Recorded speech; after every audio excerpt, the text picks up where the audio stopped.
बच्चों good morning. कल तक के हमने क्रमचय में क्रम गुणित का अर्थ या फैक्टोरियल क्या होता है इसके बारे में अध्ययन किया था।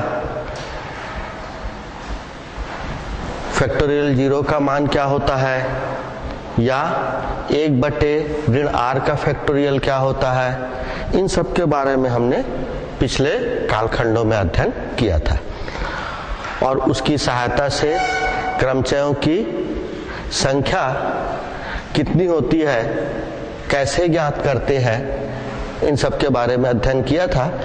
अब हम आज पढ़ेंगे कि प्रतिबंधित क्रमचय क्या होता है। नाम से ही स्पष्ट है प्रतिबंधित क्रमचय। क्रमचय से हमको इतना तो पता चल गया कि समूहों की संख्या ज्ञात करनी होती है और प्रतिबंधित क्रमचय का मतलब ये होता है कि यदि उसमें कोई शर्त लागू हो। जैसे मान लो आप लोग कक्षा में 45 लड़के बैठे हुए हो और उस 45 लड़के में कोई स्पेशल लड़का है जिसको हर बार लिया जाना है, तो यहां पर एक शर्त लागू हो गया कि 45 लड़कों में से एक स्पेशल लड़का को हर बार लिया जाना है, तो कितने क्रमचय बनेंगे। या कोई स्पेशल लड़का को किसी भी बार नहीं लिया जाना है तो कितने क्रमचय बनेंगे। तो यहाँ पर हमारे शर्त लागू हो जाते हैं। तो जब शर्त लागू हो जाते हैं तो उस तरीके के क्रमचय को हम प्रतिबंधित क्रमचय कहते हैं। जैसे एक उदाहरण हम ये बोल सकते हैं कि n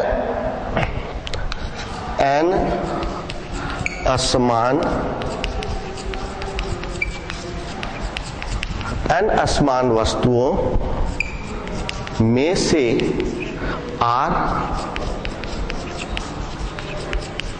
r वस्तुओं को एक साथ लेने पर बने क्रमचयों की संख्या ज्ञात करना, क्रमचयों की संख्या ज्ञात करना। जबकि अब यहां पर देखो एक शर्त जुड़ गया, n असमान वस्तुओं में से r वस्तुओं को एक साथ लेने पर बने क्रमचयों की संख्या ज्ञात करना। जबकि सबसे पहला एक शर्त ये जुड़ गया कि कोई विशेष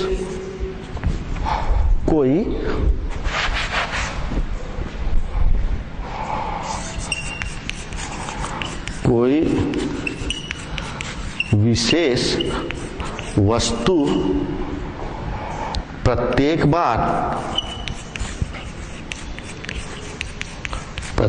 बार ली जाए। और दूसरा शर्त हो गया कि कोई विशेष वस्तु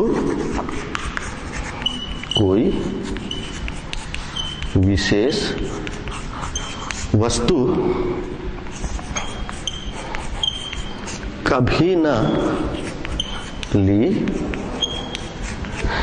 जाए। तो इस प्रतिबंधित क्रमचय में देखिए हम आपको ये बताया प्रतिबंधित क्रमचय में कि एक शर्त जुड़ा हुआ रहता है।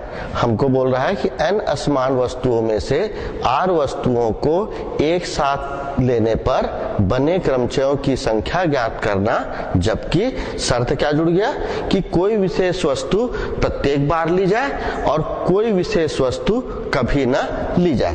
तो इस तरीके में क्या होता है,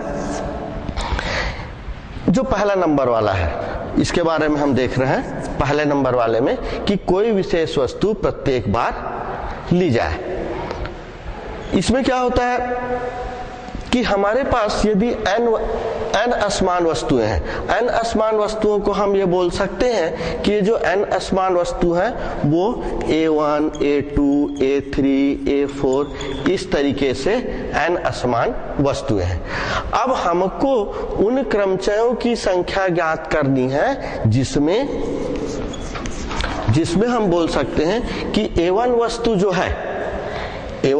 जो है वो हर बार ली जा रही है। A1 वस्तु हर बार ली जा रही है। तो जब A1 वस्तु हर बार ली जाएगी और कुल वस्तु कितने हैं हमारे, n है, और A1 एक वस्तु है जो हर बार ली जा रही है, तो इसका मतलब क्या हुआ कि उसको छोड़ करके हम, उसको तो रहना ही है, A1 को तो रहना ही है किसी भी ग्रुप में, तो उसको छोड़ करके हम शेष वस्तु को लेकर के क्रमचय ज्ञात कर रहे हैं। तो यदि हम A1 वस्तु को छोड़ देते हैं तो हमारे पास वस्तुओं की संख्या कितनी बच जाएगी, n-1, क्योंकि कुल वस्तु की संख्या n है और A1 हर बार ली जा रही है, उसको लेना ही है, तो उसको हम छोड़ दिए तो एक संख्या कम हो गई। अब n वस्तुओं में से हमको r वस्तु लेना है, n असमान वस्तुओं में से r वस्तु को लेना है। उस r वस्तु में A1 भी एक वस्तु है जिसको लेना ही है, उसका जगह रिजर्व है, तो उसका जगह रिजर्व है तो उसको भी हम छोड़ देते हैं। जब हम उसको छोड़ देते हैं तो शेष वस्तु कितने बचेंगे, r-1।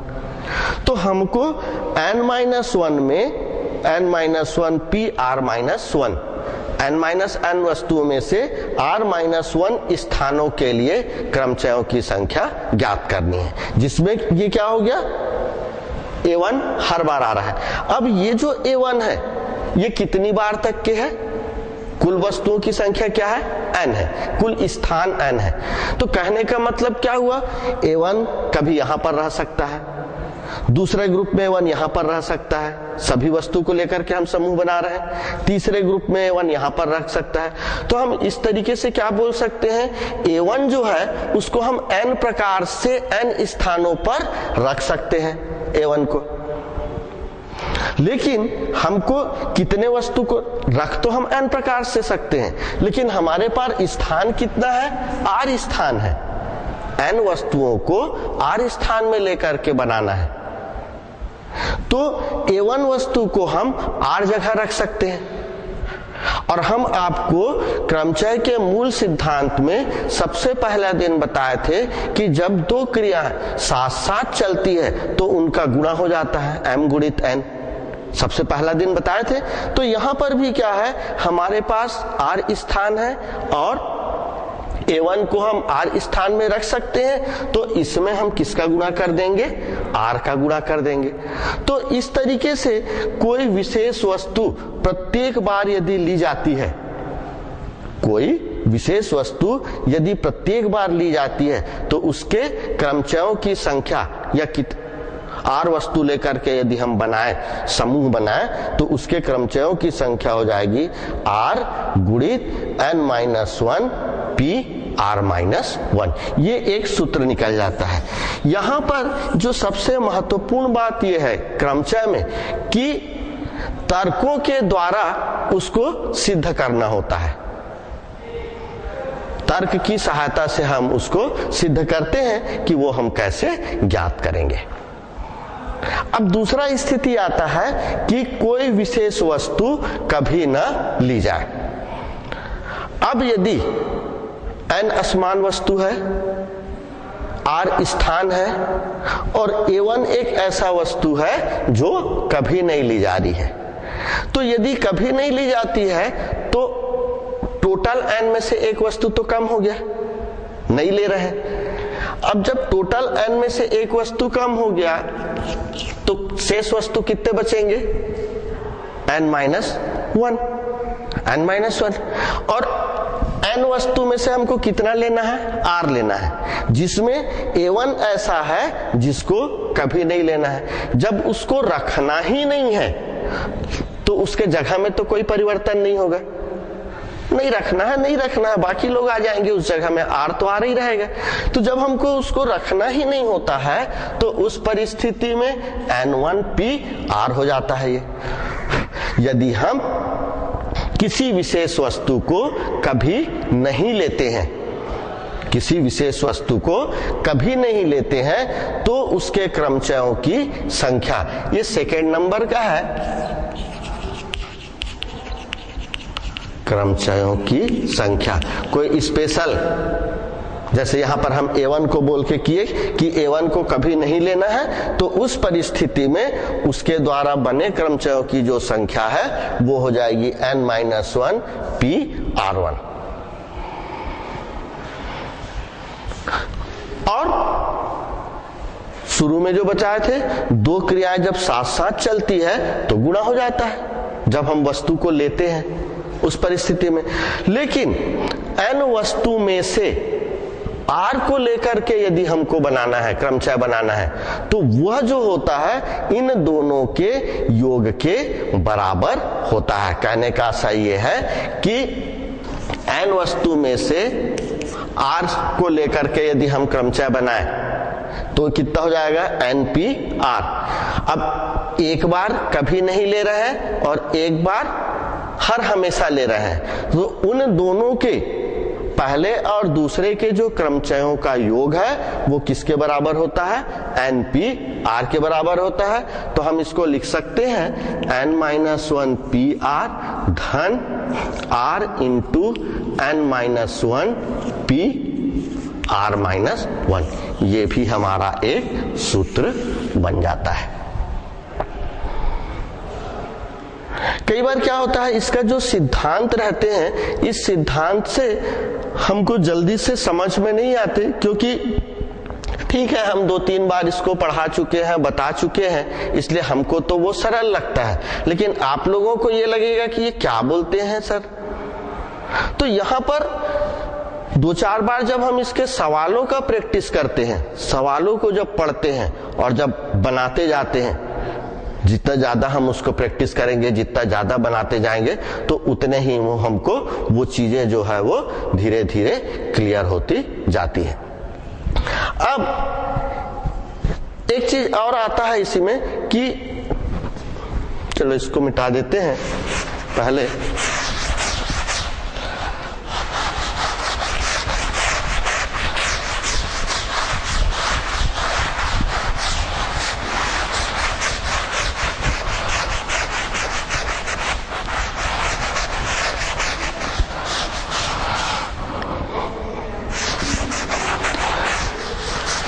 यही चीज को यदि NPR बराबर n ब्रैकेट में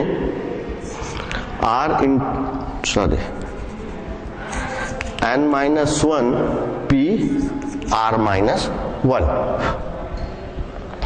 यदि बिना सूत्र की सहायता से हमको ये सिद्ध करना है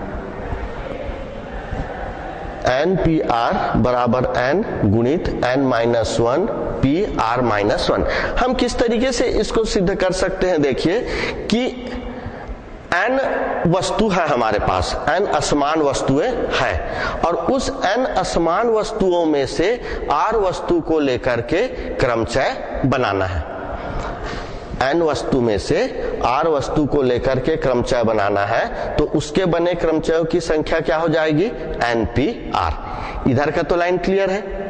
अब दूसरी स्थिति में देखिए कि n गुणित n-1 PR-1 हम लिखे हैं।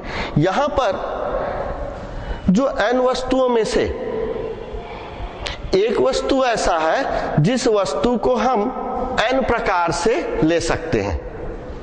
यदि हमारे पास लाइन से A1, A2, A3, A4 line से दिए हुए हैं, तो हम प्रत्येक को n प्रकार से ले सकते हैं, और प्रत्येक को n प्रकार से ले सकते हैं। यदि उसको हम छोड़ दें तो एक वस्तु भी कम हो जाएगा और एक स्थान भी कम हो जाएगा, और जब एक वस्तु कम हो गया तो हम उसको क्या लिख लेंगे?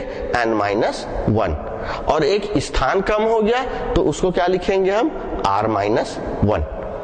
तो n-1 PR-1 उस स्पेशल वस्तु को छोड़ करके, और जिसको छोड़े हैं उसको भी हम n प्रकार से लिख सकते हैं।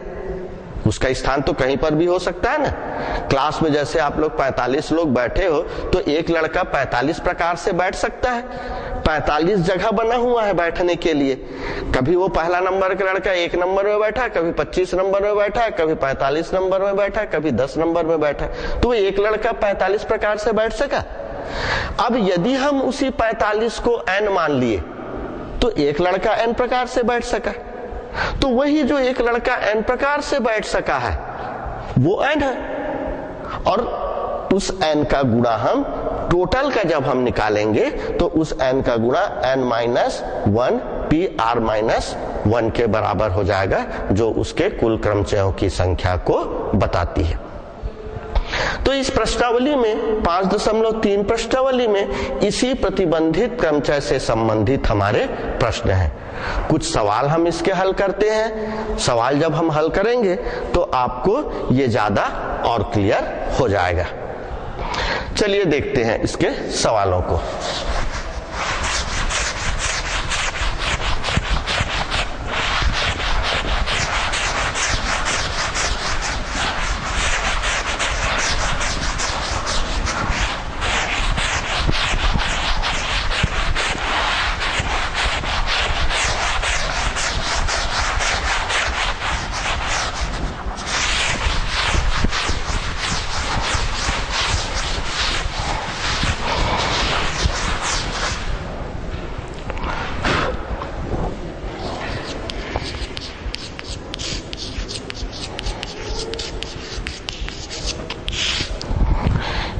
ये प्रश्नावली 5.3 है और हमने आपको बताया है कि ये जो क्रमचय वाला अध्याय है, यह अध्याय में हल करने से ज्यादा महत्वपूर्ण उस प्रश्नों को तर्क की कसौटी में कसना है।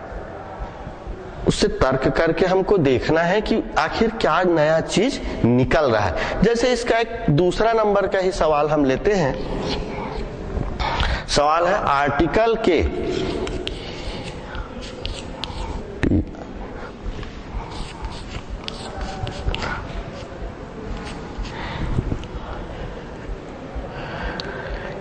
ARTICLE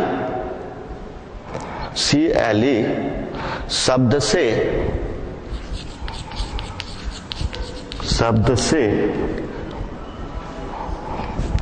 आर्टिकल के अक्षरों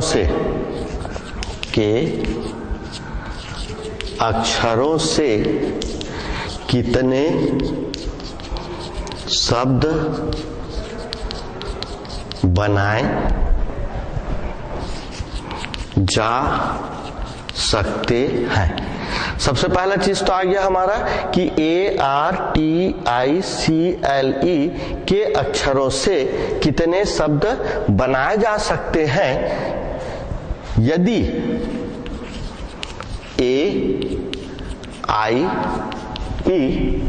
AIE, अब इसके बाद इसमें प्रतिबंध जुड़ जा रहा है।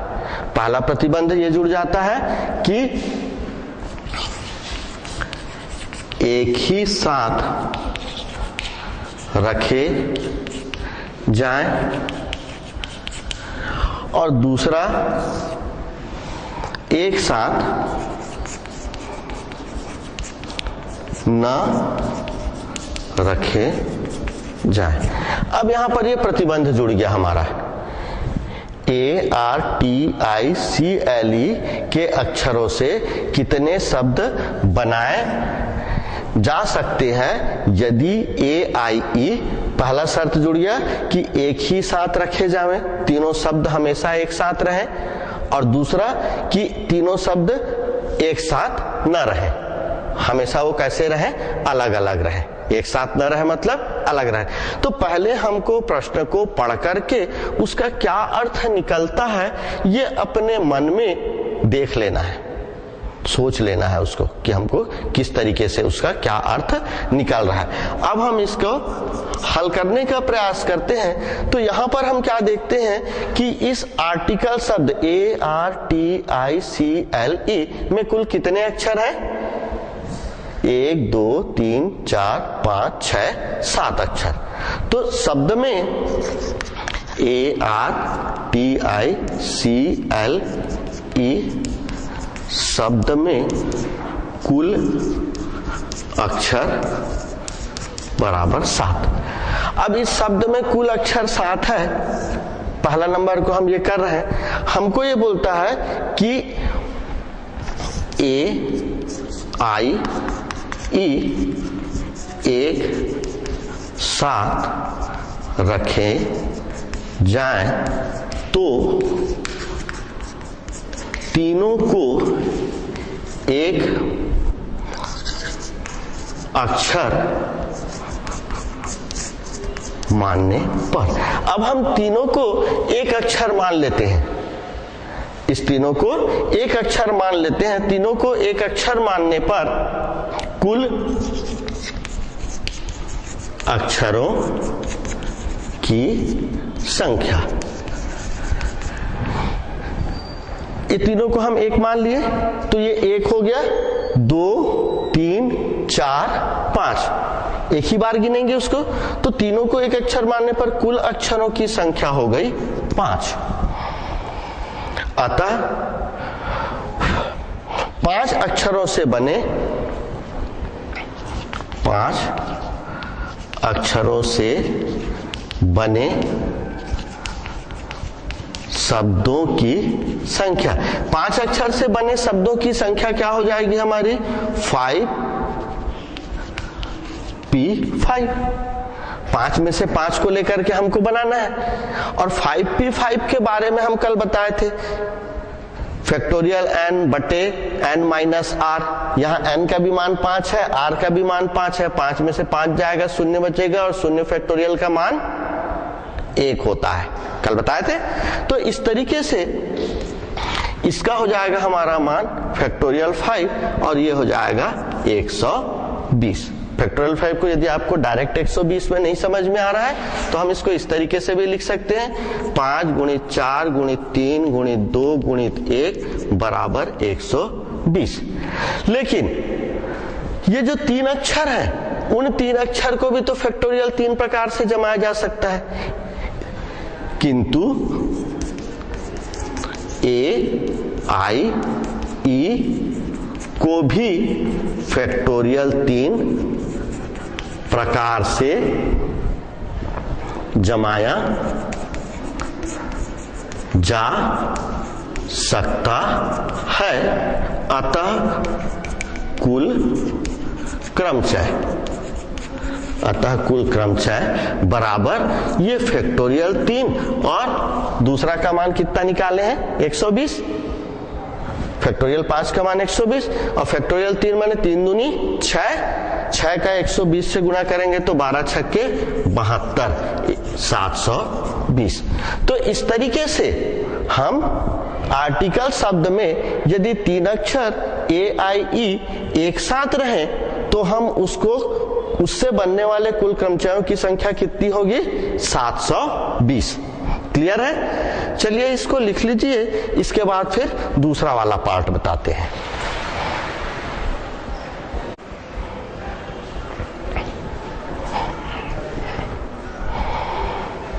और आप लोगों को हमने इसको लिखने के लिए कहा है, तमाशा करने के लिए नहीं कहा है।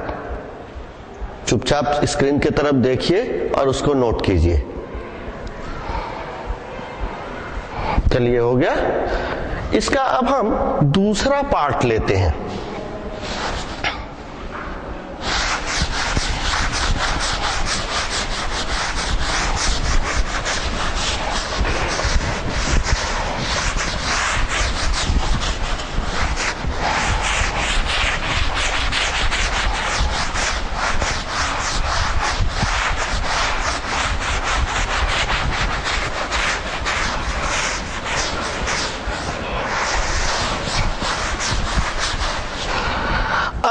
दूसरा पार्ट में हमको ये बोला है कि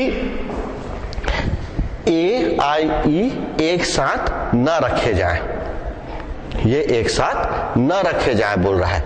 हम ये मान करके चलते हैं कि जो शब्द है, शब्द A R T I C L E में कुल 7 अक्षर हैं।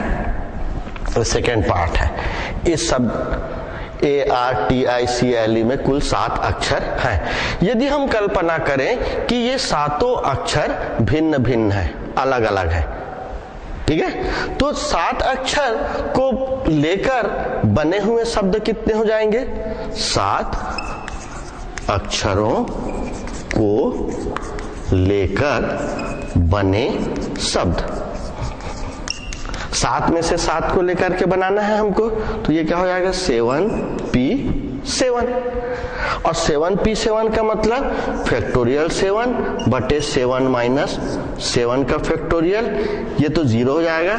तो 7 गुणित 6 गुणित 5 गुणित 4 गुणित 3 गुणित 2 गुणित 1, इस तरीके से आ गया। 7 गुणित 6 गुणित 5 गुणित 4 गुणित 3 गुणित 2 गुणित 1, और ये होता है हमारा फैक्टोरियल 0। फैक्टोरियल 0 का मान 1 होता है। अब इसको आप लोग अपने कॉपी में गुणा कीजिए जल्दी से। 3 दूनी 6, 4 24 और 6 पंचे 30, 24 30 और 7। चलिए गुणा कीजिए।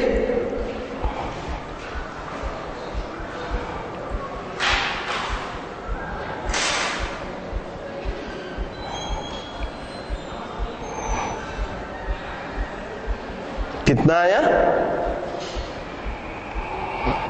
11th क्लास में पहुंच गया हो आप लोग, थोड़ा सा फास्ट गुणा कीजिए। सिर्फ आपको स्क्रीन तरफ देखना भी नहीं है, साथ साथ आपको करते भी रहना है।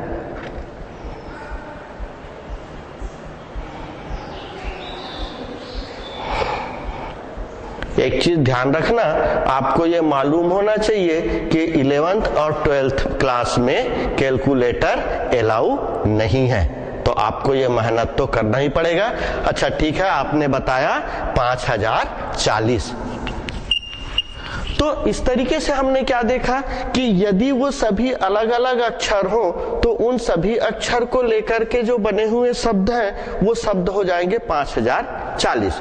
लेकिन हमको प्रश्न में क्या बोला है कि एक साथ न रखे जाए, और यहां पर एक साथ रखे जाए। तो हम यदि एक साथ रखे जाए वाले जो क्रमचय है उसको घटा दें तो न रखे जाए वाला निकल जाएगा। ये कुल का निकल गया, कुल का निकल गया। आपका चेहरा ये बता रहा है कि आप यहां पर नहीं समझ रहे हैं। एक चीज देखिए, हम एक साथ रखे जाए AIE को जब हम एक साथ रखते हैं तो उससे बने क्रमचयों की संख्या 720 आई पहले का। ठीक है, अब हम उन सब अक्षरों को अलग अलग भिन्न भिन्न अक्षर मान लिए। AIE भी अलग अलग अक्षर है, तो भिन्न भिन्न अक्षर माने तो 7 अक्षर हुए। 7 अक्षर से बनने वाले शब्दों की जो संख्या है वो 5040 आई। अभी आपने गुणा करके बताया। अब हमको प्रश्न में ये बोला है कि उन शब्दों की संख्या जिसमें स्वर एक साथ न रहे, उन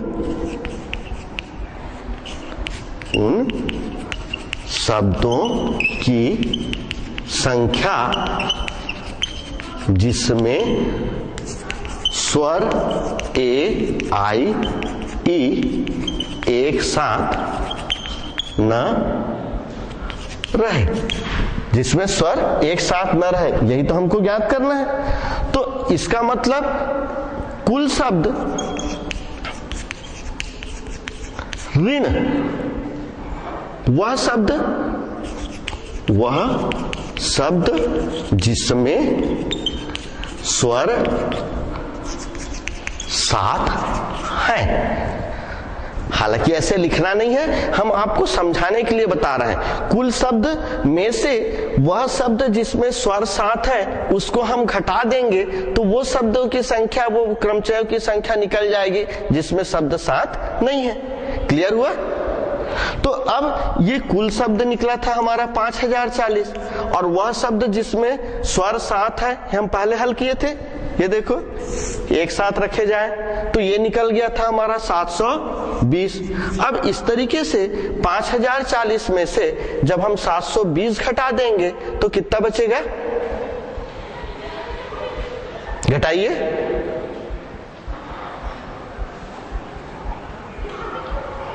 जब आप लोगों को कोई काम दिया जाता है तो आप लोग अगल बगल झांकने लगते हैं, और ये अच्छी बात नहीं है। आपको साथ ही साथ काम भी करना है। और ये घटाने से हमको प्राप्त होता है 4320। ये देख लीजिए ना भाई, शून्य से शून्य, 4 में से 2 गया 2, ये 10 में से 7 गया 3, ये 5 का 1 कम हो गया तो 4 आ गया। तो इस तरीके से ये हमारा सेकेंड आंसर हो गया जब शब्द एक साथ न रखे जाए 4320। ठीक है, चलिए हम यहां पर आपको इस सवाल को जल्दी जल्दी भी बता सकते थे, लेकिन जल्दी जल्दी नहीं बताने का आशय ये कि यदि आप एक सवाल को भी बहुत अच्छे तरीके से समझे रहेंगे तो आप बाकी सवाल को आसानी से कर सकते हैं। और हम आपको यहां पर सवाल बताने के लिए हर समय उपलब्ध नहीं रहेंगे। जब आप हमारा डीवीडी या सीडी लगाएंगे तभी उसी सवाल को देख सकते हैं, दोबारा तो देख नहीं सकते। तो इसलिए जो भी चीज आपको समझाया जा रहा है बड़े ध्यान से स्क्रीन तरफ देखिए, जैसा कहा जा रहा है वो करिए, क्योंकि आप ऐसे जगह में पढ़ाई कर रहे हो जहां आपके विषय के शिक्षक नहीं है जो आपको उपस्थित होकर के आपके सामने में खड़े होकर के आपके कष्टों को दूर कर सके। चलिए, बहुत भाषण हो गया, एक आध सवाल और देखते हैं।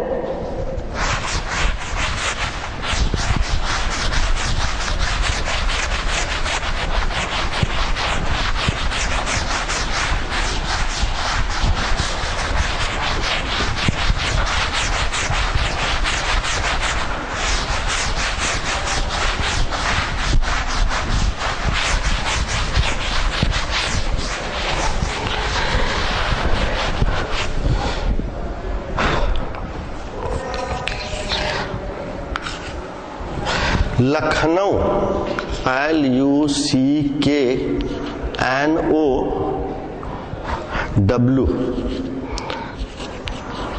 शब्द के अक्षरों से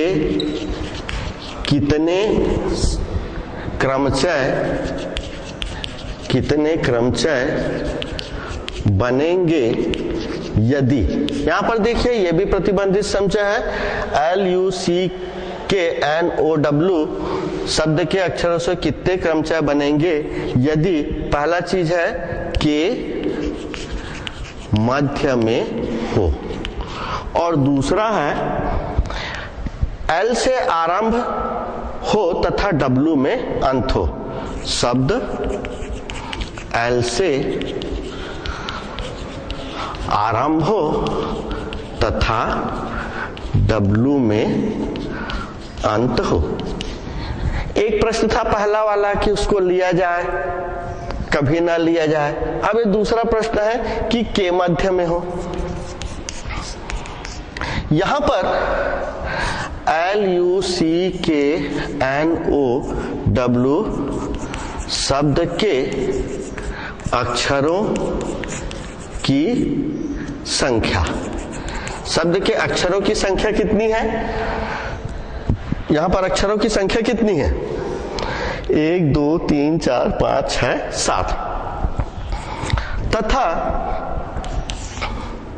तथा के हमेशा मध्य में हो। यदि के हमेशा मध्य में हो का मतलब क्या हो गया? उसका जगह फिक्स है। 1 2 3, इधर से भी देखिए 1 2 3 के बीचों बीच में है, उसको कोई नहीं हिला सकता, उसका जगह फिक्स है। यदि हम उसका जगह फिक्स कर देते हैं तो कुल जगह कितने बचेंगे? 6 जगह बचेंगे। कुल अक्षर 7 है, एक का स्थान फिक्स है। तो तथा के हमेशा मध्य में हो तो उस परिस्थिति में तो बचे 6 अक्षरों से बने शब्दों, इन्हीं शब्दों को हम क्या बोलेंगे? क्रमचयों की संख्या। और 6 अक्षर को लेकर बनाए गए क्रमचयों की संख्या क्या हो जाएगी? 6p6। ये इस 6p6 को हम लिखेंगे फैक्टोरियल 6, और फैक्टोरियल 6 का मतलब 6 गुणित 5 गुणित 4 गुणित 3 गुणित 2 गुणित 1 और 5 तक के 120 होता है। 5 का गुणा 120 का गुणा 6 से कर देंगे तो आ जाएगा 720। एक आंसर। इस आंसर में हमको क्या पता चल गया कि ये जो k का स्थान है ये हर शब्द में मध्य में ही रहेगा। ये भले बदलते रहेंगे, कभी c सामने आ गया, कभी l इधर आ गया या u सामने आ गया, बाकी बदलते रहेंगे। क्लियर हो गया। अब दूसरा स्थिति हमको क्या बोला है, l से आरंभ हो तथा w में अंत हो। दूसरा स्थिति में बोलता है कि l से आरंभ हो तथा W में अंत हो तो शेष बचे अक्षर। अब यहां पर देखो, पहला में L आएगा, आखिरी में W आएगा, दो जगह फिक्स हो गया, उसको कोई नहीं हिला सकता। तो जब दो जगह फिक्स हो गया, दोनों को बदलना ही नहीं है। आप यदि कक्षा में 45 लोग बैठे हो, कितने क्रमचय बनेंगे यदि पहला लड़का और आखिरी लड़का अपने ही जगह में बैठे रहे बोले, तो उसके जगह में समझ जाओ गोंद लगा हुआ है, उसको हटना ही नहीं है वहां से, बीच के बदलते रहेंगे। तो उसका जगह तो निश्चित हो गया, तो उस निश्चित जगह को छोड़ दो आप, जैसे हम r-1 करके करते थे। तो उस जगह को हम छोड़ देते हैं, तो हमारे पास शेष अक्षर कितने बचेंगे? कितने? जोर से बोलिए। 5 अक्षर बचेंगे। तो यहां पर कुल 7 अक्षर थे, वो 2 अक्षर को हमने छोड़ दिया, तो शेष बचे अक्षर 5 होंगे। अब ये जो 5 अक्षर बचे, इस 5 अक्षर को से बने 5 अक्षरों से बने क्रमचय। 5 अक्षरों से बने क्रमचय हो जाएगा 5p5 या फैक्टोरियल 5। चूंकि हम कई बार कर चुके हैं तो इस फैक्टोरियल 5 का हमने डायरेक्ट लिख दिया। फैक्टोरियल 5 बराबर कितना होता है? 120। तो उस दूसरे शर्त के हिसाब से प्रतिबंधित क्रमचय कि L प्रारंभ में हो और अंत में W हो, तो कुल कितने क्रमचय बनेंगे? 120 बनेंगे। यह हमारा आंसर हुआ इसका। ठीक है, चलिए इसको लिखिए। उसके बाद एक आध क्वेश्चन और लेते हैं, अलग तरीके का क्वेश्चन।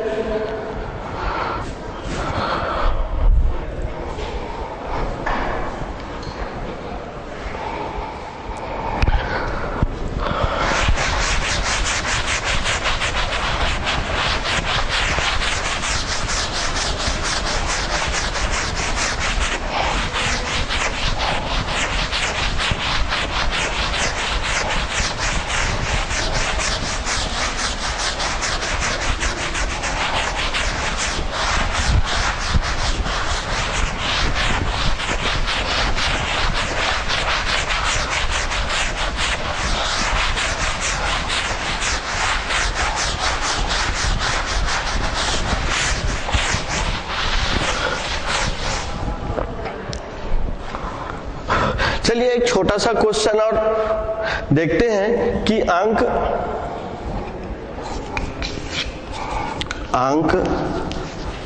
3000 व 4000 के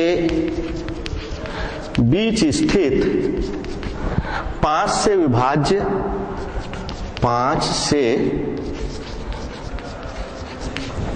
विभाज्य कितनी संख्याएं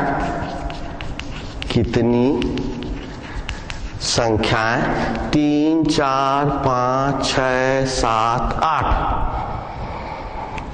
अंकों से बन सकती है? कितने अंकों से बन सकती है? जबकि एक संख्या में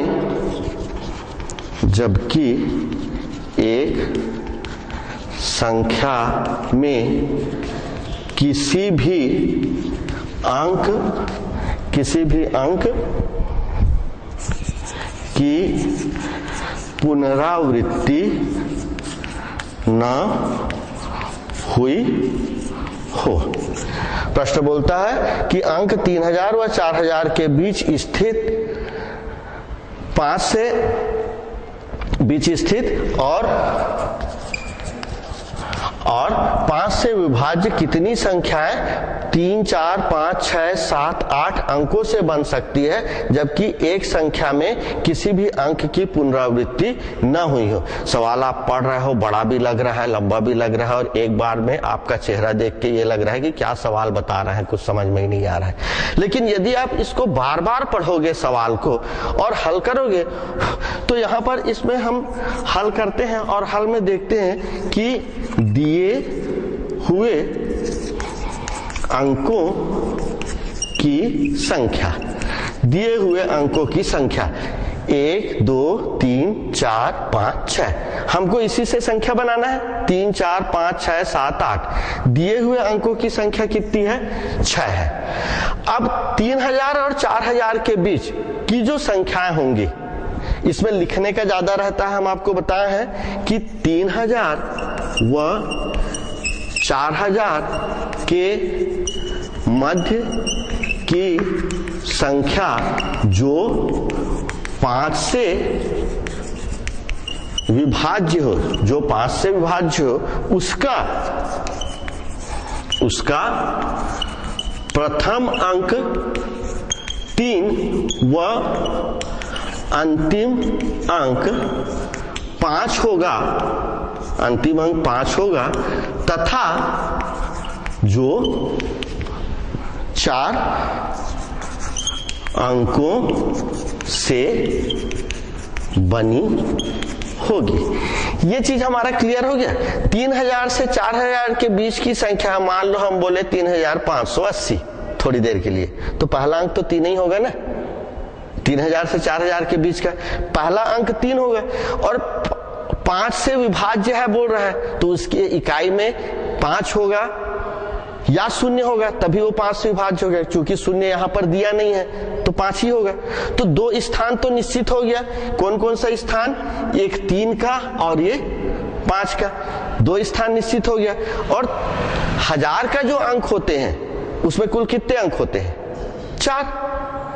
इकाई, दहाई, सैकड़ा, हजार, 4 होते हैं कि नहीं? तो उस 4 स्थानों में से 2 स्थान में क्या आ जाएंगे? एक स्थान में 3 आएगा और दूसरे स्थान में 5 आएगा। हमारे पास अंक कितने हैं? 6। 6 में से कितने अंक निकल गए? 2 अंक निकल गए। तो शेष कितने बचे? 6 में से 2 निकल जाने पर शेष बचे 4 अंक। शेष बचे 4 अंकों में से 2 अंक लेकर बने क्रमचयों की संख्या बराबर 4p2। 6 अंक थे, 2 स्थान निश्चित वाला निकल गया, 4 अंक में से 2 निकल गया, तो 2 स्थान भी बचे और 4 अंक बचे, तो 4p2 आ गया। अब इस 4p2 को आप हल कर सकते हैं। फैक्टोरियल 4 बटे 4 माइनस 2 बराबर फैक्टोरियल 4 बटे फैक्टोरियल 2, 4, 3 और ये फैक्टोरियल 2 बटे फैक्टोरियल 2।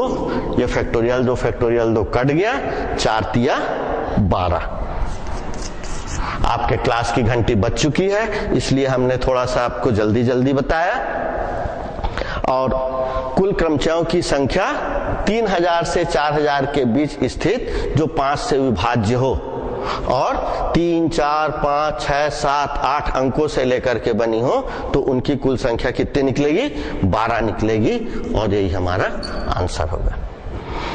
तो इस तरीके से आपका यह प्रश्नावली 5.3 के हमने 3 सवाल बताए। बाकी सवाल को आप लोग घर से करके लाएंगे। कल और कोई दूसरा तरीका पढ़ेंगे क्रमचयों का।